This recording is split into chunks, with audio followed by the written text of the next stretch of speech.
നമ്മുടെ ജീവിതത്തില് നമ്മള് വളരെയധികം എക്സ്പീരിയൻസ് ചെയ്തിട്ടുള്ള ഒരു ഫീലിംഗ് ആണ് ലവ് അല്ലെങ്കിൽ സ്നേഹം എന്ന് പറയുന്നത് അല്ലെ.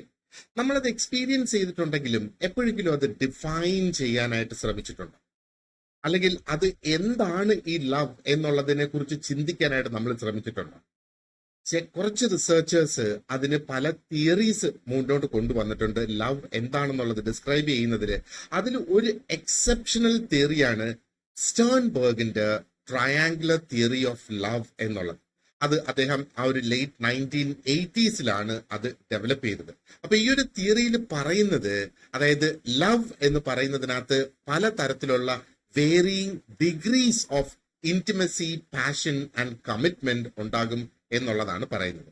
പിന്നീട് നടന്ന റിസർച്ചുകളിൽ അത് ആക്ച്വലി പ്രൂവ് ചെയ്യപ്പെടുകയും ചെയ്തിട്ടുണ്ട്. അപ്പോ കഴിഞ്ഞ പരീക്ഷയിൽ ചോദിച്ച ഒരു ചോദ്യമുണ്ട് ഇതിനെ റിലേറ്റ് ചെയ്ത്. ഇതാണ് ആ ഒരു ചോദ്യം. According to Sternberg, the 3 components of love are. ഞാനിപ്പോ പറഞ്ഞ് എന്തൊക്കെയാണ് ആ ഒരു 3 components ഓഫ് ലവ് എന്ന് പറയുന്നത്. ഒന്ന്, അതിനകത്ത് വരുന്നത് ഇന്റിമസിയാണ്. അപ്പൊ ഇന്റിമസി എന്താണ്? ഇന്റിമസി എന്ന് പറയുന്നത് ആ ഒരു feeling of closeness with your partner. അപ്പൊ അവിടെ ഒരു ഡീപ്പ് ആയിട്ടുള്ള ഒരു ട്രസ്റ്റ് ഉണ്ട്, ഒരു സ്ട്രോങ് ബോണ്ടിങ് ഉണ്ട്, ആൻഡ് ഒരു കണക്റ്റഡ്നെസ് അവിടെ അനുഭവപ്പെടും ബിറ്റ്വീൻ ദ പാർട്ടീസ് എന്നുള്ളത്. മറ്റൊന്ന് പാഷൻ ആണ്. അപ്പൊ പാഷൻ എന്ന് പറയുമ്പോഴത്തേക്ക് എന്താണ്? ആ ഒരു ഫിസിക്കൽ അട്രാക്ഷൻ എന്ന് നമുക്ക് പറയാം, സെക്ഷുവൽ ഇന്റിമസി എന്ന് വേണമെങ്കിൽ നമുക്ക് പറയാം. അതോടൊപ്പം ഒരു റൊമാൻറ്റിക് ആയിട്ടുള്ള ഫീലിങ്സും അവിടെ വരുന്നത് ടുവേർഡ്സ് യുവർ പാർട്ട്ണർ. അതാണ് പാഷനെ അദ്ദേഹം ഡിഫൈൻ ചെയ്തിട്ടുള്ളത്. ആൻഡ് ഇവിടെ മൂന്നാമത് വരുന്നത് ഇസ് കമ്മിറ്റ്മെന്റ്.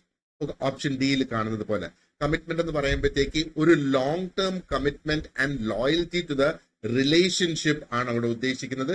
അപ്പൊ ഇവിടെ ഈ പാർട്ട്നേഴ്സിന് ഷെയർഡ് ആയിട്ടുള്ള ഗോൾസും അവരുടെ ജീവിതത്തിൽ ഉണ്ടാകും എന്നുള്ളതാണ് നമ്മൾ മനസ്സിലാക്കേണ്ടത്. So this is the triangular theory of love.